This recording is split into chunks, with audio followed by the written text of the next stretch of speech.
ലോക്സഭാ തെരഞ്ഞെടുപ്പിൽ ജനം കൂട്ടമായി തോൽപ്പിച്ചിട്ടും അതൊന്നും വകവയ്ക്കാതെ ഞങ്ങൾ അത് ചെയ്തു, ഞങ്ങൾ ഇത് ചെയ്തു എന്നൊക്കെ കാണിച്ചുകൊണ്ട് രണ്ടാം പിണറായി സർക്കാർ പുറത്തിറക്കിയ പ്രോഗ്രസ് റിപ്പോർട്ടിനെ വലിച്ചുകീറി കയ്യിൽ കൊടുക്കുകയാണ് KPCC president K Sudhakaran. Pinarayi സർക്കാരിന്റെ ഈ പ്രോഗ്രസ് റിപ്പോർട്ടല്ല ജനങ്ങൾക്ക് അറിയേണ്ടതെന്നും മുഖ്യമന്ത്രിയുടെ ആസ്തി സംബന്ധിച്ച പ്രോഗ്രസ് റിപ്പോർട്ട് വേണമെന്നുമാണ് സുധാകരൻ MP പറയുന്നത്.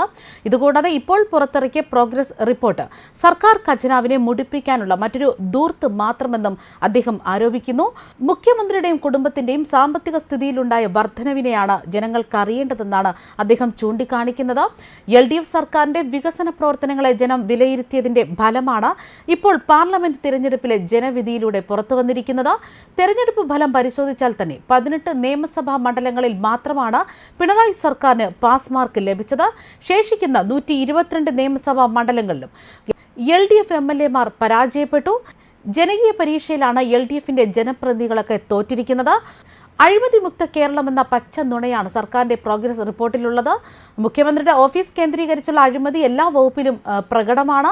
മുഖ്യമന്ത്രിയും അദ്ദേഹത്തിന്റെ കുടുംബവും മന്ത്രിമാരും എല്ലാം അഴിമതിയുടെ നിഴലിൽ നിൽക്കുമ്പോൾ ഇത്തരത്തിൽ ഒരു പ്രോഗ്രസ് റിപ്പോർട്ട് അവതരിപ്പിക്കാനുള്ള തൊലിക്കെട്ടി തന്നെ അപാരമെന്നാണ് സുധാകരൻ പറയുന്നത്.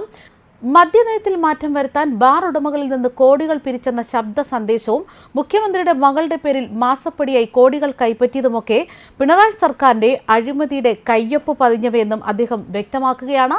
മദ്യവർജനത്തെ പ്രോത്സാഹിപ്പിച്ചെന്ന കള്ളവും പ്രോഗ്രസ് റിപ്പോർട്ടിൽ എഴുതി പിടിപ്പിച്ചിട്ടുണ്ട്.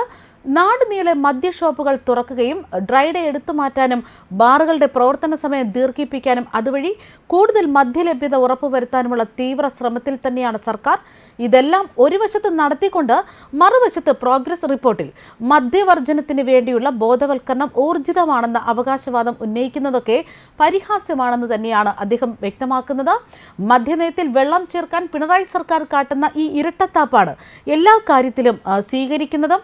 ഭരണവിരുദ്ധ വികാരം എത്രത്തോളം ശക്തമാണെന്ന് ലോക്സഭാ തെരഞ്ഞെടുപ്പ് പരിശോധിച്ചാൽ മാത്രം മതി. അതിന്റെ ജാള്യത മറയ്ക്കാനാണ് ഇത്തരത്തിലുള്ള ഒരു PR എക്സസ് സർക്കാർ ചെലവിൽ മുഖ്യമന്ത്രി നടത്തിയിരിക്കുന്നതും. സമത്വ മേഖലയിലും ഭരണസ്തംഭനം പ്രകടമാണ്. കർഷകർ, യുവജനങ്ങൾ എല്ലാവരും തന്നെ പിണറായി ഭരണത്തിൽ അസഹിഷ്ണുതരാണ്. വിലക്കയറ്റവും തൊഴിലില്ലായ്മയും ഒക്കെ ഇപ്പോൾ പാരമ്യതയിലെത്തിയിരിക്കുകയാണ്. ക്രമസമാധാനം തകർന്നടിഞ്ഞു. നികുതികളൊക്കെ വർദ്ധിപ്പിച്ചത് ഉൾപ്പെടെ സർക്കാർ സേവനങ്ങൾക്ക് ഉയർന്ന തുക ഈടാക്കി ജനത്തിന് ഇരട്ട പ്രഹരമാണ് പിണറായി സർക്കാർ നൽകിയത്. ഈ ഭരണ നേട്ടത്തെയാണ് പ്രോഗ്രസ് റിപ്പോർട്ട് എന്ന രീതിയിൽ ഇപ്പോൾ അവതരിപ്പിച്ചിരിക്കുന്നതും. കുടിശ്ശികയായ ക്ഷേമ പെൻഷനും ജീവനക്കാർക്ക് ശമ്പളവും പെൻഷനും മുടങ്ങുന്നതും ക്ഷേമ പ്രവർത്തനങ്ങൾ അവതാളത്തിലാക്കിയതുമൊക്കെ തന്നെ പിണറായി സർക്കാരിന്റെ നേട്ടങ്ങളുടെ ആകെ തുകയാണ്. ചികിത്സ തേടി സർക്കാർ ആശുപത്രിയിൽ എത്തിയാലാകട്ടെ ജീവൻ പോലും നഷ്ടപ്പെടുന്ന അവസ്ഥ. സർക്കാർ തല ധൂർത്തിലും കെടുകാര്യസ്ഥതയും വലിയ സാമ്പത്തിക പ്രതിസന്ധിയിലേക്ക് സംസ്ഥാനത്തെ കൊണ്ടുചെന്നെത്തിക്കുകയാണ്. ഇതിനെല്ലാം എതിരായ ജനവികാരമാണ് ഈ തെരഞ്ഞെടുപ്പിൽ പ്രതിഫലിച്ചതെന്നാണ് സുധാകരൻ വ്യക്തമാക്കിയത്. അതേസമയം 300 പേജുള്ള രണ്ടാം പിണറായി സർക്കാരിന്റെ പ്രോഗ്രസ് റിപ്പോർട്ടിൽ IT പാർക്കും K-ഫോണും അടക്കം 900 വാഗ്ദാനങ്ങൾ നടപ്പിലാക്കിയെന്നാണ് അവകാശവാദം. ചേലക്കര, പാലക്കാട് നിയമസഭാ മണ്ഡലങ്ങളിലെ ഉപതെരഞ്ഞെടുപ്പിൽ നേട്ടങ്ങൾ ഉയർത്തി ഭരണവിരുദ്ധ വികാരം തണുപ്പിക്കാമെന്ന കണക്കുകൂട്ടലിൽ തന്നെയാണ് സർക്കാർ.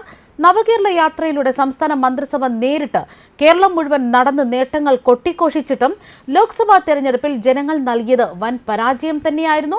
ഈ പാർട്ടിക്കും സർക്കാരിനും ഇത് ക്ഷീണം തന്നെയാണ്. ഈ പശ്ചാത്തലത്തിൽ കൂടിയാണ് ഭരണവിരുദ്ധ വികാരം തണുപ്പിക്കാൻ ഇങ്ങനൊരു പ്രോഗ്രസ് റിപ്പോർട്ടുമായി പിണറായി സർക്കാർ എത്തിയത്. 300 പേജുള്ള പ്രോഗ്രസ് കാർഡിൽ അതിദാരിദ്ര്യ നിർമ്മാർജ്ജനം മുതൽ ഹെലി ടൂറിസം വരെ പരാമർശിക്കുന്നുണ്ട്.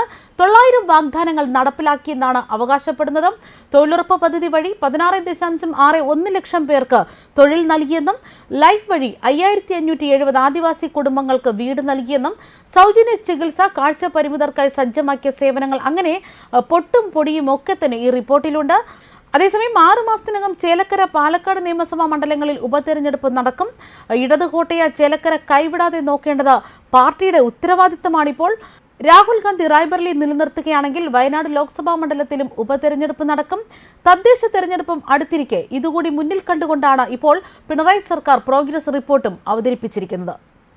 ന്യൂസ് ഡെസ്ക് കർമ്മ ന്യൂസ്.